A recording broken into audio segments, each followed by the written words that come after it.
My name is Sarah, and happy Halloween! Woo! We have made it to that time of the year again, where when the sun goes down, the moon comes up, and all the creatures of the night come out to play.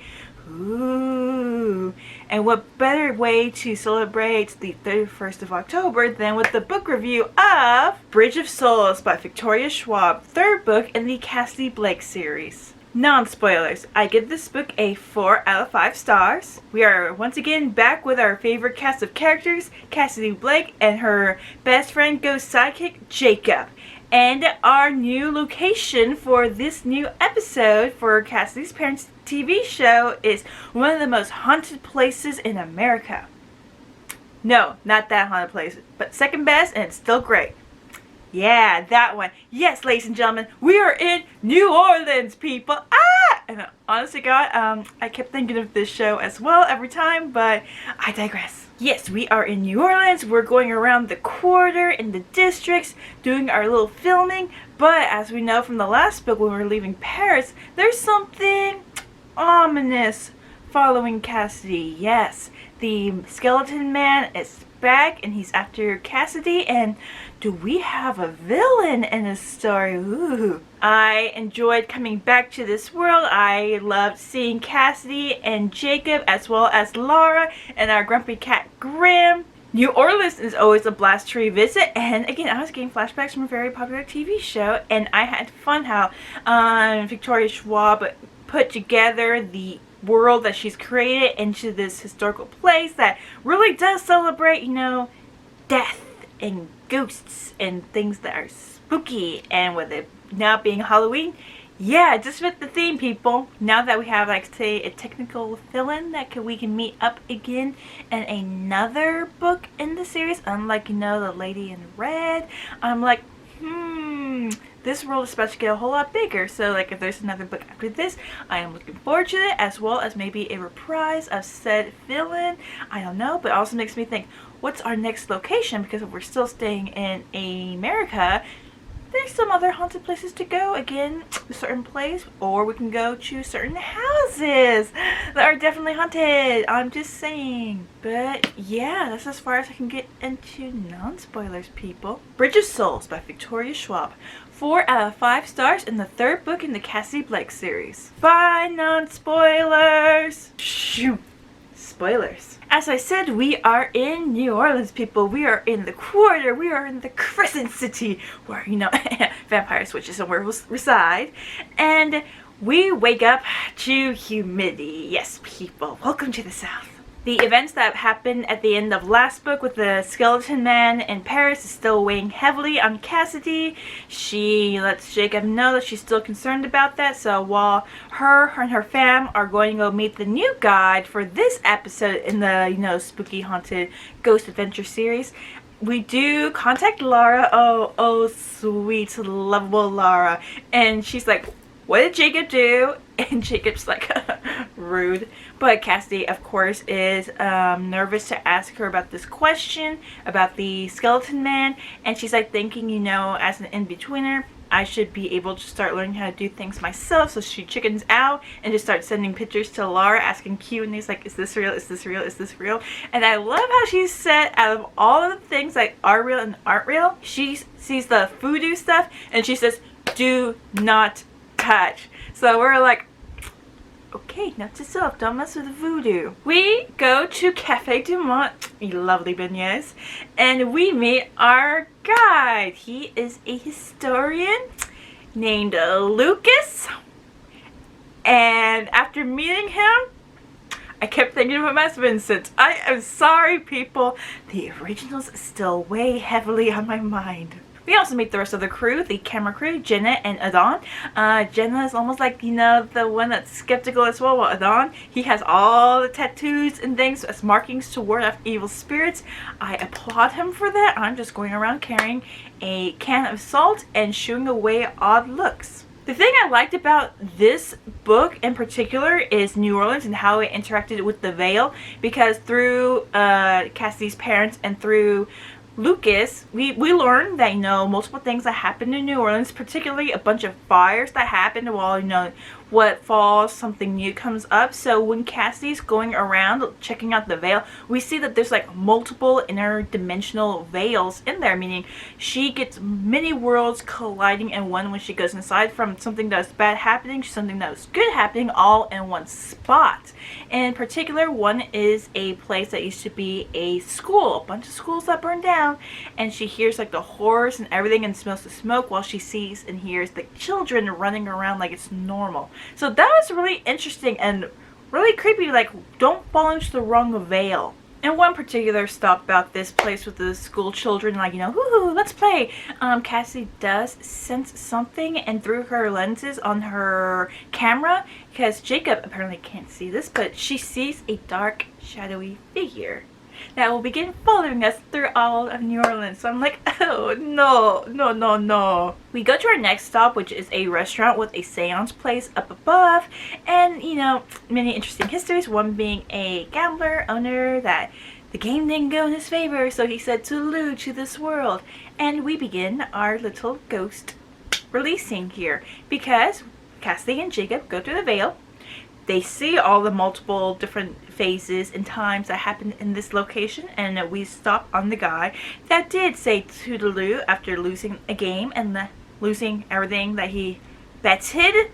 And so we do our ghost release, and you know how technicalities happen in the veil. We can't find the entrance, so we are running through fire and parties and screams until we get back outside and we're back in the human world. So this is gonna be fun, doing multiple veil dimensional jumps. After filming for the day, you know, we go to a restaurant, we eat, we tell spooky ghost stories in the day, whoo, and one of them is about a landline, oh my.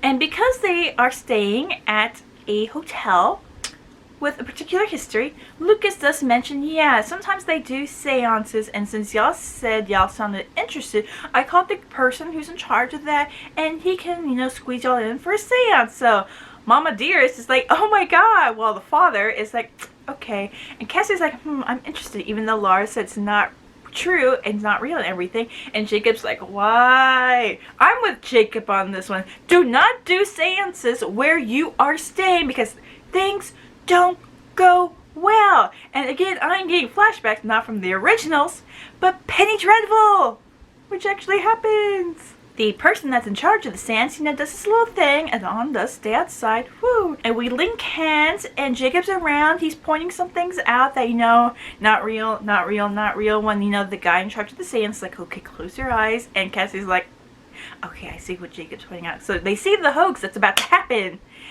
and then the real thing happens, where Skeleton Man is actually channeling through Seance Dude, even though Laura says seances aren't real. Well, it's now real now, because it's calling out Cassidy, saying, you stole from us, it's time to return what you have stolen, you little thief, being spoken by this guy that didn't expect to get possessed by a creepy skeleton spirit dude. And it's just getting spooky and spooky until, you know, Jacob knocks something over because he's getting stronger with his practice, and the seance breaks, erupts, and Dad is like, he didn't have to go that far, because, you know, he's being all skeptical. Well, Cassie's like, that's a message, and Jacob's like, you need to call Laura. Well, the poor guy that got possessed, who didn't expect it to actually happen, you know, just for entertainment, he does eventually go on break, and he leaves a little sign, and we're all like, I'm so sorry. We send the SOS to Lara, and she picks up, and Cassie's like, what time is it? It's like, it's normal time over here, because she's in Chicago. She was supposed to be with her parents, but they ditched at the last minute, say, oh, we got an important thing in South America. So she's trying to get a plane back home, and she goes to her aunt's in the UK, and she saw the SOS, so she, you know, we're calling, and now Cassidy is telling her everything, especially with Jacob saying, don't leave anything out of this conversation. And then Laura's like, yeah, so about that, that's an emissary of death. And we're like, Nani? So, emissary of death, they are basically, yeah, Death's little employees that go around making sure everything is in order, and when something doesn't go in order, it's their job to fix it, aka people that didn't have near-death experiences but did die and then come back, such as Laura and Cassidy. Laura has heard about these emissaries through her, I believe it was her grandfather or her uncle that passed away. And the best way how emissaries can find you is like if they're making ripples, like going into the veil and staying there for a long process of time, which Laura always made sure not to do. She goes always careful, but then Jacob's looking at Cassidy and Cassidy's like looking away because we know that she likes to stay, linger, and look around. So it's only a matter of time until an emissary found her. So what they need to do is refix everything, meaning that they need to capture Cassidy and make sure she dies. And so we're like, what do we do? And Laura, before, you know, going to the airport and everything, says just stay with your parents, stay in a crowded area, and make sure you don't do anything that would cause another ripple, aka don't go into the veil. So far we have a plan as to staying out of sight, out of mind. It's the next day. We're in Jackson Square. We're getting a tarot card reading because the first one is for free, people. And the card that Cassidy picks is a woman with two swords, meaning when you pick one path, the other will disappear, you know, forever. So, you know, that cutting the thread. Very sus, very sus. And Cassie's like, I must know more. And Father is like, you know, tarot cards aren't, they're just for reflection of the person. Destiny, future hasn't been set in stone, so it's okay. And Mother is like, oh, tarot card reading. But Father's like, no, we got time to schedule. And, we go cemetery hopping because of course New Orleans has so many cemeteries. Now while we're at St. Roch or St. Roch, I don't know if it's silent. They're all in the church inside the cemetery, and Jacob's like, no, can we stay outside? And Cassie's like, yeah. Well, that's when we realized that unlike the other cemeteries that we visited on this one is empty of tourists and everything, and our fam and the crew are in the church. And so, what did Laura just say? Not to be alone? We're alone. And guess who steps out of the shadows into the light? It's an emissary pointing at Cassidy, be like, come with me. And Cassidy, understandably, is frozen in fear. Here's this thing that serves death coming towards her. Jacob tries to body slam it to give Cassidy time to run, which not only does he go through and is stunned for a little bit, Cassidy, she can't move. She can't move. She's frozen in fear. She tries to flash the ghost, the spirit, the emissary, and it doesn't work because, you know, not a ghost. She tries to use the incantation with the mirror, and he just plugs the mirror and tosses it because it knows what it is. It's not a ghost. It's about to touch Cassidy, getting ready to fix what was that needs to be undone, and all of a sudden we hear from above, get away from my friend, and Tyler hits the emissary on the hand, and look who it is. Laura! Beautiful, brilliant Laura!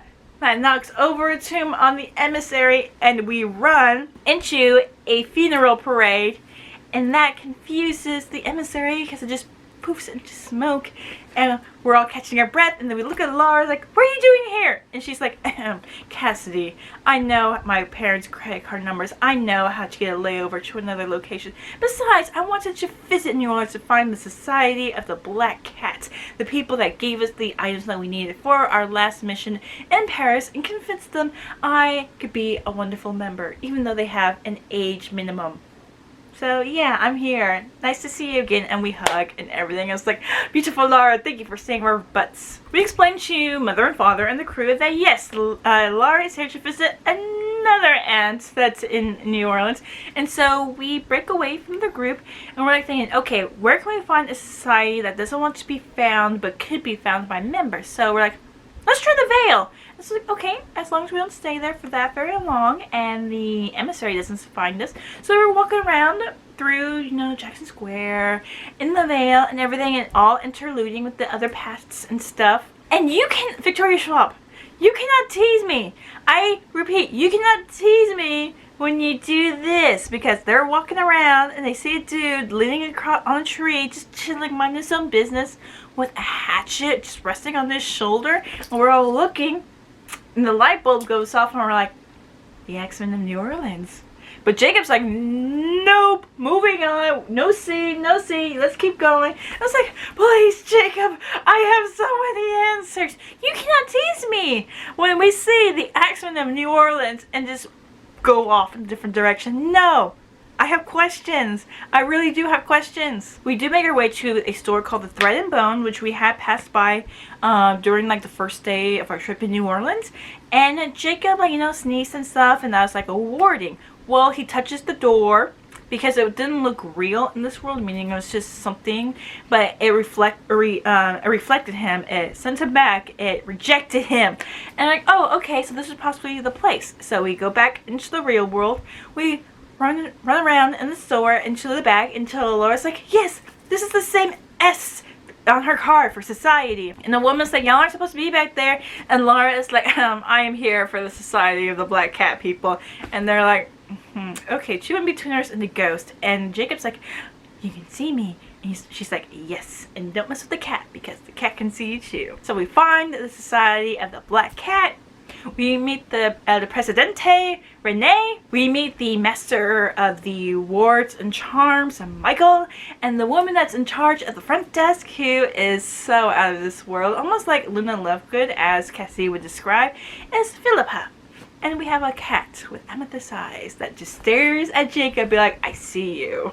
We tell them what's going on with the emissaries, and apparently there wasn't much stuff written about it because there was a in-betweener with the group until he left this world for Portland. But Renee does tell us that there's still some members that are here, just not here. So Laura and Cassie, because Jacob can come inside since there's wardings everywhere, they go into the Veil, and they're still in the Thread and Bone, but there are ghosts there. It is basically a ghost break room with former members there, and we get to say hello, hi, yeah, about that. And even they are like, yeah, we don't have that much information, and you can't really get rid of the Emissary of Death because it's death, but you can banish it, meaning we can, you know, just another way to buy more time, you know, just to get rid of it. And so we get the items that we need to perform this ceremony to banish the Emissary of Death.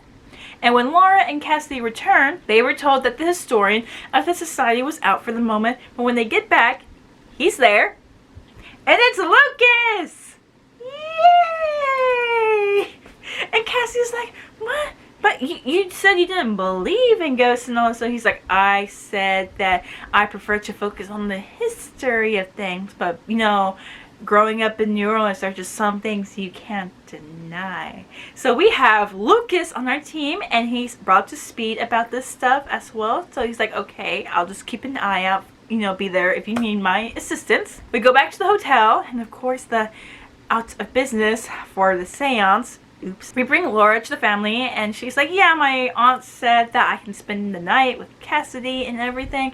And we have a lovely dinner. We dance around in an actual parade. We're having a great time of our lives. And then we get back to the hotel, and Grim got into Laura's backpack. Bad kitty. But we were able to recollect some things, and now we are ready to try to lure an Emissary of Death and perform the banishing spell. So good luck. We go around the next day, go into our spots, bibbidi boppidi booing, and the emissary doesn't show up. So we're like, okay, so trying to lure it out by putting ourselves out in the open is not working, so we have to purposely call it. And we're like, how do we do that?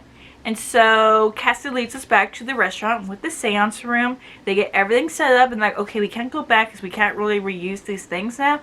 And they're still waiting. Jacob's like, no one's coming. And so Cassie's like, you know, maybe we should go into the Veil, try to get its attention. And they're like, that's a bad idea, but that's the only plan that we have. So go ahead, be careful, and get back here as soon as possible. Cassie goes into the Veil. She calls out the Emissary of Death, calling him, you know, I'm not afraid of you, you coward. And we get back, we're waiting. It's like, did it work? And then everything just goes silent. And I'm like, I think it did. The Emissary of Death does show up. We're all like, okay, people, places, people, and it's coming, and we got Laura into the circle, and the moment it does, Laura tries to light the match. Technical difficulties. I was like, what are we supposed to do? Because apparently we can't touch it, or it's gonna kill us. But eventually, Laura does light the match. It touches the stuff. The banishing spell begins, but it's very slow because it's taking the oil a while to, you know, load up. And that's when things take a turn for the worse, because the ceremony, it's a banishing thing, meaning it's supposed to like sever the link from her and the emissary does, giving them like, many, many, many times before encountering another emissary, but it's severing links with Cassidy, meaning it's severing a link with Jacob, who is on the ground in pain, getting severed, and Cassidy's like freaking out. And then all of a sudden he's like, okay, it's fine. And this is what have been people like, why would you do that? But it was understandable. It was an accident, people. It was an accident because when she went down to check up on Jacob, her foot kicked the circle. And it broke. And the emissary is free. And it's reaching for Cassidy. But Laura goes like, no! She jumps in the middle and it grabs her. And then the emissary and Laura disappear. Things are not good, people! Cassidy and Jacob jump into the veil. They're looking around and they notice a horseless carriage being carried away, but we lose track of it, so we gotta go back to the real world and try to figure out where would it take Laura. And we need help, understandably. So we go back to the society, but they're closed for the day. But Jacob's like, wait, we do know a person that's part of the society. So we go back to where the family are doing the filming of the day, and we see Lucas. He gets the message. We come up with an excuse and we tell him what's going on. And it's like, okay, we gotta think of a place where they would go. Somewhere that would go beyond, because we got the world of living, then we got the veil in the between, and then we got beyond that. And so we're like thinking, where would they take her? Somewhere that would go over somewhere. And we're thinking, what about a bridge? And that's when we remember that on the during the cemetery hopping, something was calling for Cassidy and Jacob. Just like a weird pool. Just something, compass wise. And they noticed that it was always pulling them in this northern direction. And Jacob sees a map and he points to it, and there is a lake. Lake Pontchartrain. That. And the bridge that's going over the lake is also known as the Bridge of Souls. So we're like thinking, okay, that's the best place to go look for Laura into the veil. But how are we going to get there? And Luke is like, I gotcha. He calls, and Philippa shows up. And what she is driving, I was like, I have the perfect song for that. And so when it pulls up, when Philippa pulls up in her ride, like, hey, I'm like, when there's something strange and it don't look good, who you gonna call? Ghostbusters! She's trying her hearse, people. And I'm sorry, yes, the original is a classic, but when it comes to this right now, I think the reboot song was perfect for this. So Philippa is going fast and furious and everything, and Cassidy and Jacob are in the back and they see the casket there and they're like, what is that? And Philippa's like, oh, that's Fred. And Luke is like, that's the coffin's name, his name is Fred. And she's like, oh yeah, his name's Fred, the coffin. And they're all like, okay, as long as there's not a body in there. And we make it to the lake, and right then and there Cassidy and Jacob go into the veil, and the bridge, it's a sturdy stone bridge that goes into the middle of nowhere. It just keeps going and going and going. And we're like, okay, we have a feeling that Laura's down there, so we gotta go. But the moment they set foot on the bridge, Cassidy and Jacob kind of relive their deaths, because it's, I guess, the bridge's job to make sure to fix what needs to be fixed.